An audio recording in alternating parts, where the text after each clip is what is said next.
E fala pessoal, seja bem-vindo a mais um vídeo. E no vídeo de hoje vamos ver aí as últimas informações do Flamengo, que hoje vai enfrentar o time do Estudiantes dentro do Maracanã, tá? Primeiro jogo das quartas de finais da Copa Libertadores da América. Ficou interessado, quer saber as últimas informações, tudo que a mídia está falando disso do Flamengo e muito mais? Então assista esse vídeo até o final. Mas antes peço que vocês comentem aqui embaixo a cidade e o estado de onde vocês estão falando, que é muito importante para nós sabermos de onde é a nossa audiência. E a gente tem certeza que existe flamenguista em todo lugar desse Brasilzão. E agora, sem mais enrolações, bora pro vídeo. E quem também deseja um bom resultado na Libertadores hoje é o Flamengo, que enfrenta os argentinos do Estudiantes. Isso aqui é o Mengão. Noite de Copa, Maracanã lotado e mais um desafio pela frente. Quebrar um tabu de 33 anos. Apesar do retrospecto positivo em cima do adversário de logo mais, a última vitória do Flamengo sobre o Estudiantes aconteceu em 1992. De lá para cá foram 3 confrontos, 2 empates e 1 derrota. Depois de ter tido 6 desfalques no final de semana, Felipe Luiz vai contar com 3 reforços para o duelo contra os argentinos na Libertadores. Bruno Henrique, que foi poupado pelo desgaste físico, Léo Ortiz, que cumpriu suspensão, e Varela, recuperado de pubalgia. Por outro lado, algumas baixas continuam. Jorginho com dores da coxa e Alexandro com problemas na panturrilha seguem fora. O mesmo serve para Pulgar, fazendo o tratamento da cirurgia no pé. O provável Flamengo vai ter Rossi, Varela, Léo Ortiz, Léo Pereira e Ayrton Lucas, De La Cruz, Saul e Arrascaeta, Plata, Samuel Lino y Pedro. Eu joguei lá no Estudiantes, sei o que é a Libertadores para Estudiantes.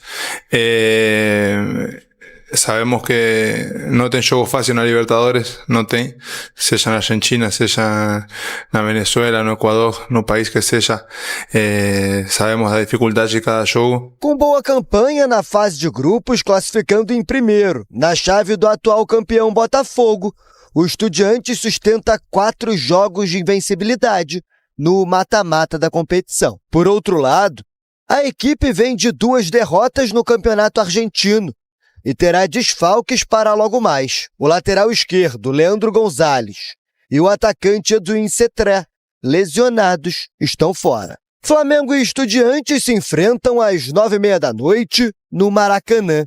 Os cariocas defendem uma forte hegemonia sobre argentinos na competição, com 25 jogos, 13 vitórias, 9 empates e apenas 3 derrotas. Eu senti na pele, como torcedor, o poder do Flamengo na Libertadores. Não gostei, não foi bacana, passou por cima, não deu chances. Agora o Estudiantes, na teoria, não é das melhores equipes da Argentina, tem história, tem tradição, mas o Flamengo, se jogar bem, se continuar mantendo o padrão, tem tudo para vencer a partida e, inclusive, se classificar nos 2 duelos, hein, Cicinho?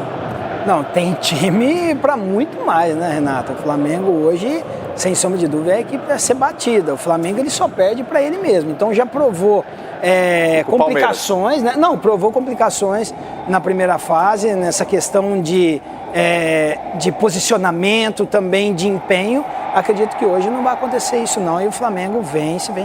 Vamos pro Maracanã, porque ontem tem que respeitar o Rafa, hein? Não só pela eloquência na análise, mas ontem ele cravou que o Palmeiras venceria. Verdade.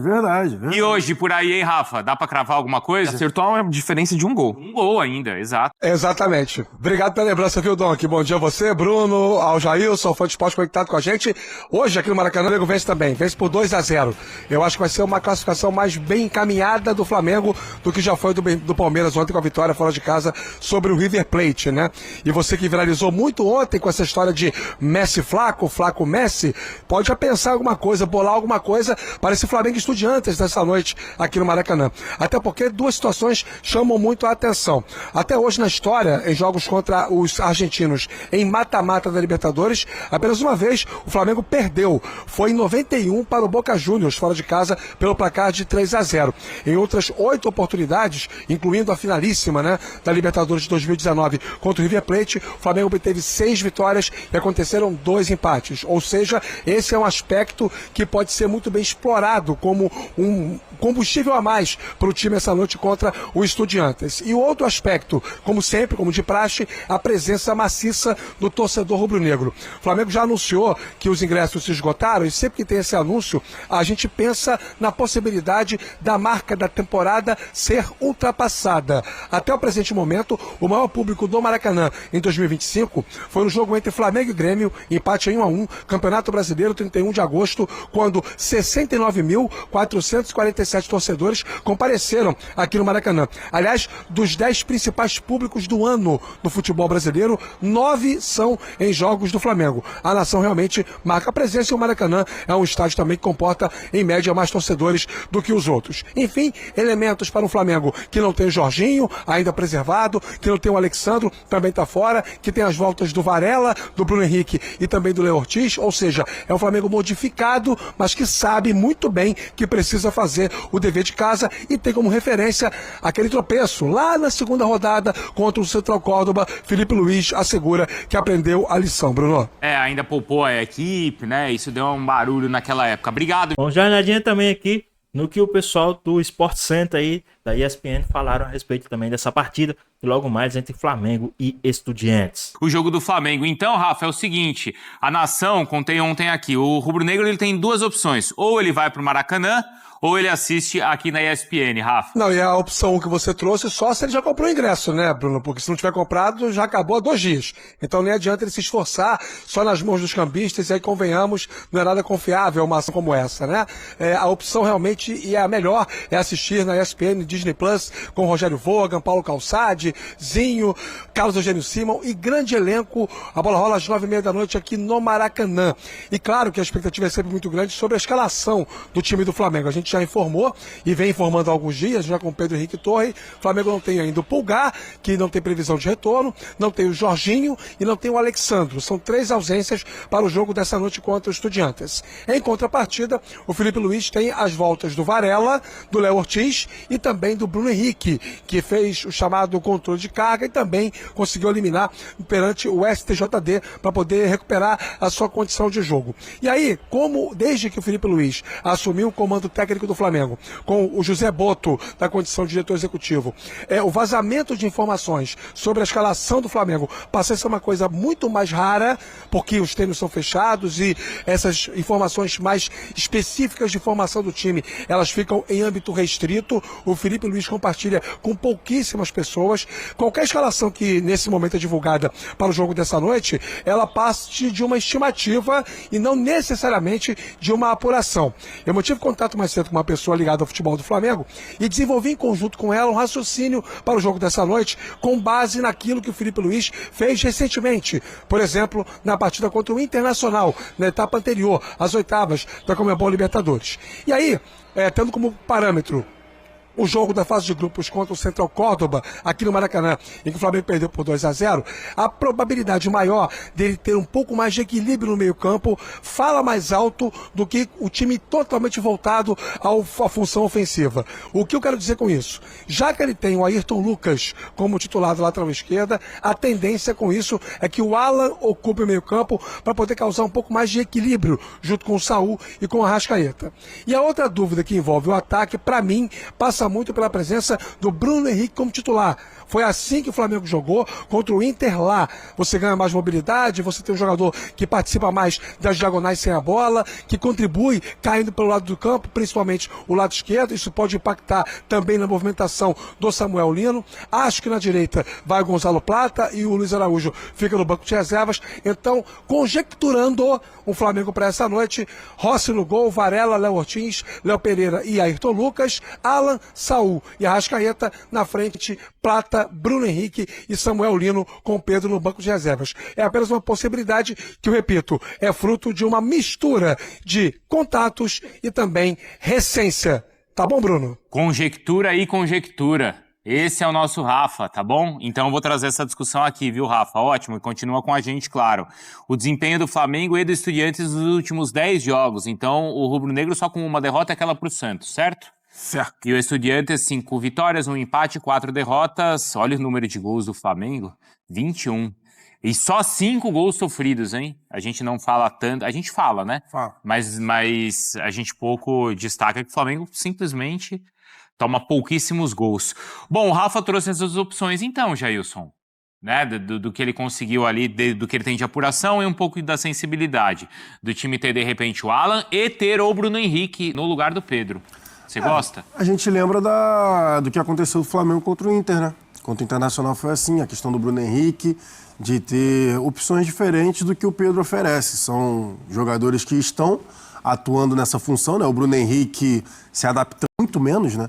Na ponta esquerda, até porque tem ali o Samuel Lino que tomou conta da posição, e o Felipe Luiz tem utilizado o Cebolinha como reserva imediato quando precisa descansar o Samuel Lino.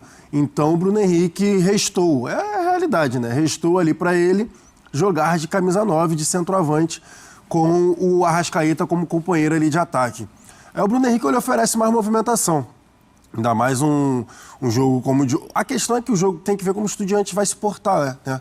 Hoje aí no Maracanã, com o Rafa ainda está com a gente, né?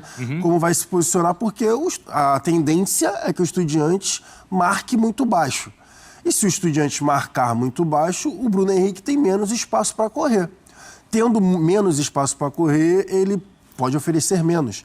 A não ser que o Estudiante marque no meio-campo, né? Um blocozinho ali, né? Mais ou menos no médio, né? Na altura ali do meio-campo. E aí o Flamengo tem a oportunidade de fazer o que fez contra o Internacional.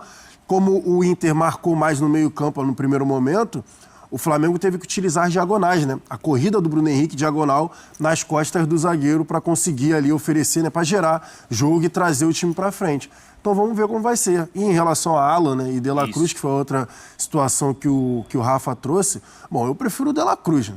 Prefere? Eu prefiro o De La Cruz. Eu também prefiro. Mas é porque prefere ou é por exclusão?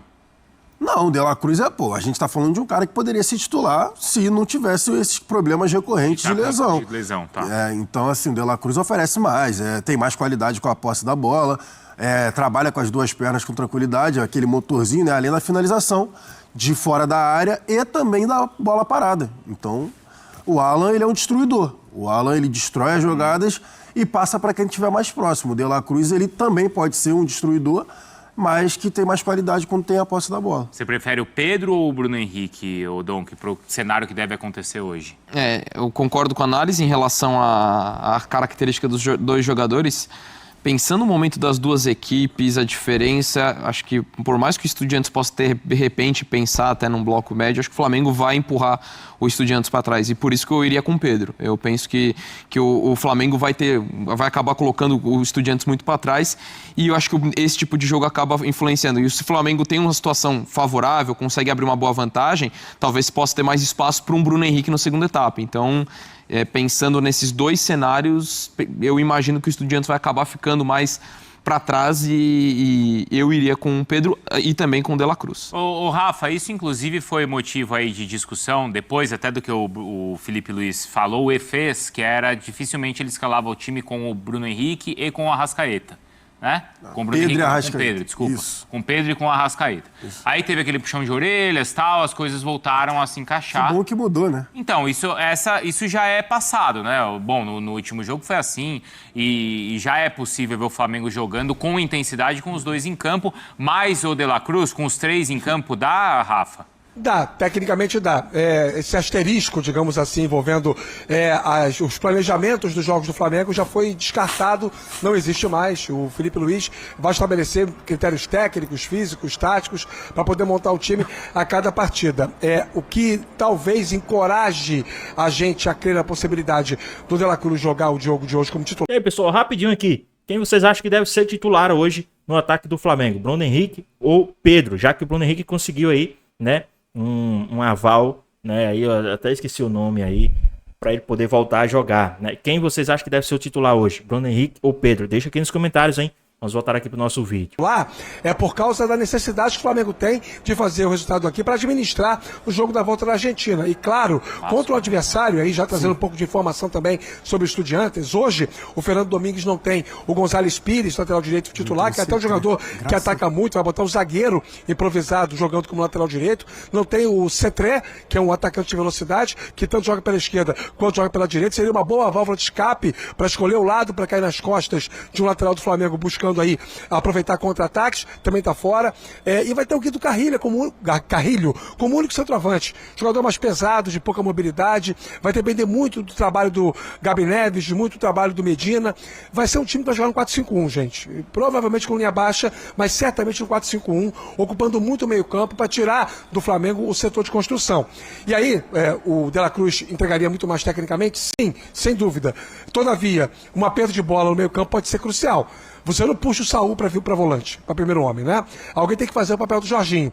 E aí, seria um pouco arriscado deixar aquele setor desguarnecido? Talvez. Mas, tecnicamente, acho que não se discute. Acho que o De La Cruz tem que jogar na vaga do Jorginho hoje. É mais jogador do que o Alan, do que o Everton Araújo, das opções que o Felipe Luiz tem para escalar o meio-campo. E acho que em relação ao ataque, com o Pedro você sufoca o adversário, como disse o Donk. O Pedro demanda pelo menos 2 jogadores, né? Um nele e outro na sobra, concordo com isso, mas você perde alguém para a construção coletiva, a movimentação que permite que o Flamengo chegue ao gol adversário trocando passes. E naturalmente é essa a primeira filosofia de jogo do Felipe Luiz quando o time dele tem a bola. E acho que para hoje talvez faça mais sentido ter o Bruno Henrique. E aí, claro, em cima disso tá como o Estudiantes vai jogar, ou tem jogado. E é por isso que eu vou chamar aqui o Matheus Carreira, do Data ESPN, que vai desenhar pra gente, vai mostrar o que nós, não é, Matheus? Precisamos saber sobre os argentinos. Aliás, até para começar a conversa, eu quero lembrar o que ele falou ontem aqui. Muito bem. Porque ontem o Carreira veio aqui e desenhou exatamente como saiu um dos gols do Palmeiras. Vamos lembrar? Vamos. Ah, vai ter? É? Claro. Olha aí. Vamos ver o que aconteceu ontem. Moral, hein?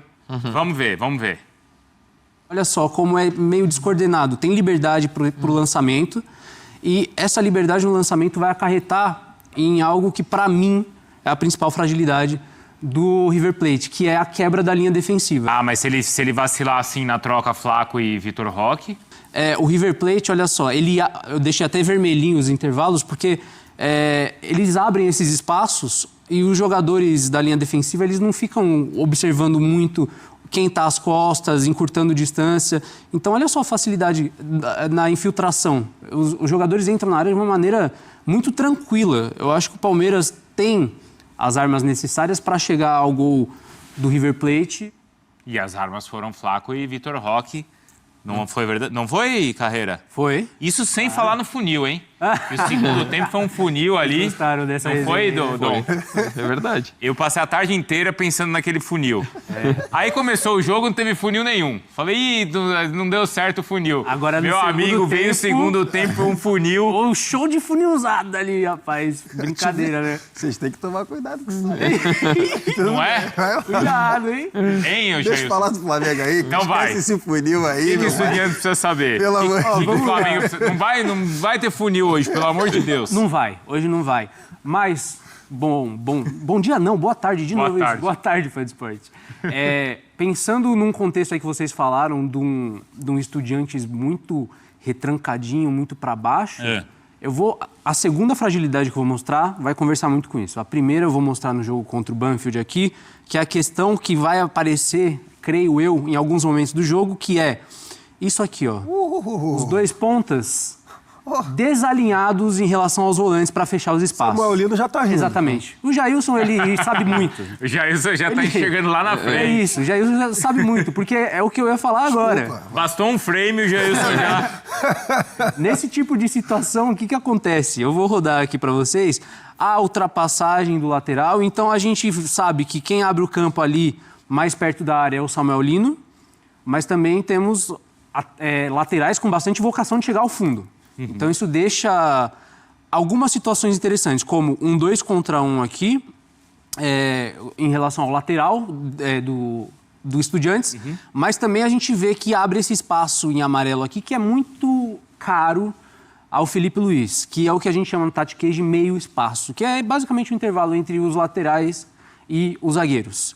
Esse espaço é muito importante, a bola não vai entrar ali, mas a gente pode ver o Samuel Lino operando aqui, algum volante pisando por aqui também. O Ayrton, né? O Ayrton pode jogar por dentro. Lembrando também. que o gol contra o Juventude, o Saul, né? Ele Exatamente. Esse é o grande ponto. Então, por isso que eu falei que é um espaço muito caro ao Felipe Luiz. Ele sabe como abrir esse espaço e sabe como que ele é importante. Só que aqui outra situação, a bola é um cruzamento direto e a defesa do Estudiantes tem apresentado, coletivamente mesmo, independente de nomes que estejam, essa dificuldade em proteger cruzamentos. E aqui, lances rápidos. Por quê?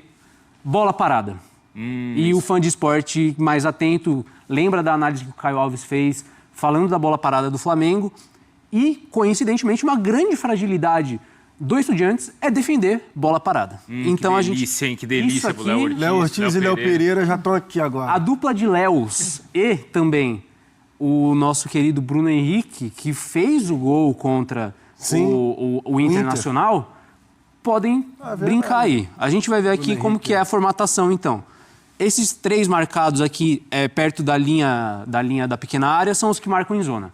O resto é o que a gente chama de encaixe. Só que o queridão aqui que está marcado, está iluminado, da equipe do Banfield, olha o que ele está fazendo com o companheiro dele aqui. Está atrás do companheiro dele, está fazendo o que a gente chama de bloqueio. Está utilizando esse jogador como bloqueio, por quê? Porque a bola vai para ele, certo? Olha a distância, a facilidade que ele tem, a pouca pressão que ele tem para cabecear. Só que aqui já iluminamos outro ser humaninho aqui, que a intenção é fazer a bola chegar neste cara. Então, cruza para um lado, cabeceia para o outro, muita liberdade. É uma das variações. E aqui a gente vê de novo, mesma estrutura. 3 marcando zona, olha só, ali, gerou distância já. O par desse aqui, ó, o par desse aqui era esse aqui. Já está distante. Vai atacar a região da marca do pênalti, liberdade. E para você... é o primeiro que reclama, né? Exatamente. Geralmente é assim. E para vocês verem que isso é recorrente e recente, o último jogo contra o River, esse lance estava na análise do River Plate ontem, inclusive. Olha só. De novo, mesma estrutura. Os 3 marcando zona, encaixes, e aí o Galopo se desvencilha e já ataca com muita liberdade. A gente viu isso acontecer. O Igor Jesus fez gol assim contra o Estudiantes, se desvencilhando da marcação, que é um pouquinho fofa. Tem que ser mais bruto ali. E a gente pode ver o Flamengo brilhando nessa situação de bola parada, caso o jogo esteja muito truncado. É uma esperança para o torcedor flamenguista. E é uma das armas mesmo do Flamengo. Bom, tem sido também, né? Mais uma das armas. Obrigado, viu, Carreira? Tamo junto. Valeu. Eu vou já me despedir do Rafa também. Ô, Rafa, você falou do que aconteceu recentemente em jogos, o jogo contra o Central Córdoba, mas ali foi um jogo onde o Flamengo até poupou jogadores pensando no brasileiro. O divisor de águas da temporada do Flamengo. Foi ali, Jailson? Derrota para o Central Córdoba. Eu divido em 2. Central Córdoba e o Mickey Johnston, que não veio. E a contratação que não deu certo, Isso. e aí... Bom, mas também agora não tem essa história, né, Rafa, de poupar ou não. Tem jogo contra o Vasco no final de semana, mas já não tem mais uma Copa no calendário, então é pé embaixo, um jogo atrás do outro. Obrigado, viu, Rafa? Então é isso, pessoal. Tá aí mais um vídeo, né? O Mengão hoje vai enfrentar aí o time do Estudiantes, né, dentro do Maracanã. Primeiro jogo das quartas de finais da Copa Libertadores da América. Devido à campanha do Flamengo, o Flamengo vai fazer o primeiro jogo em casa, mas isso não impede do Flamengo fazer um bom resultado em casa e administrar esse resultado fora de casa, né? A gente sabe que o principal objetivo do Flamengo esse ano é o Campeonato Brasileiro, tá? Já a diretoria, o treinador, já deixou bem claro isso, que o principal objetivo 100% do time é o Campeonato Brasileiro, mas o Flamengo não vai deixar escapar também uma Libertadores. Vai tentar sim buscar aí uma Libertadores. A gente sabe do tamanho que é uma Libertadores, a gente sabe do tamanho que é no final do ano levantar 2 taças como Campeonato Brasileiro e Libertadores. Então eu acredito, né, que o Flamengo também vai tentar buscar essa Libertadores. Lógico, o Campeonato Brasileiro é a prioridade, a Libertadores é algo à parte, que se vier, tudo bem, se não vier, não vai desmanchar o ano do Flamengo, mas eu acredito que o Flamengo vai tentar buscar, sim, essa Libertadores da América, porque elenco tem, né? Fez umas contratações milionárias, tem elenco, tanto titular como os reservas são bem bem parelhos, então dá sim para disputar essas duas competições. E hoje, no jogo de hoje, eu acredito que também não será diferente. Lembrando que o Flamengo joga hoje e no domingo joga um clássico contra o time do Vasco, que até os reservas do Flamengo goleiam o time do Vasco fácil, mas vamos ver aí como é que o Flamengo vai se comportar hoje dentro de campo. Acredito que o jogo de hoje vai dizer muito se o Flamengo vai querer continuar na competição ou vai focar 100% no Campeonato Brasileiro. Acredito que um jogo de hoje contra o time do Estudiantes, né, não querendo botar expectativa, não querendo pressionar, longe de mim, mas eu acho que um resultado de 3-0 Flamengo diz, né, acima de 3-0 Flamengo diz que o time quer sim continuar na competição. 1-0 Flamengo, 2-1 Flamengo, diz que o Flamengo vai, né, dar aquela segurada na Libertadores. 3-0 Flamengo, acima, o Flamengo tá sim convicto de tentar buscar essa Libertadores. Essa é a minha opinião, tá? Não sei de vocês. Mas e aí, o que é que vocês acham? Então é isso. Espero que você tenha gostado do vídeo. Deixa o like, comenta aqui embaixo, ativa o sininho de notificações. Se for novo aqui no canal, já se inscreva para não perder os próximos vídeos. Tamo junto, é nóis, até a próxima. Fui!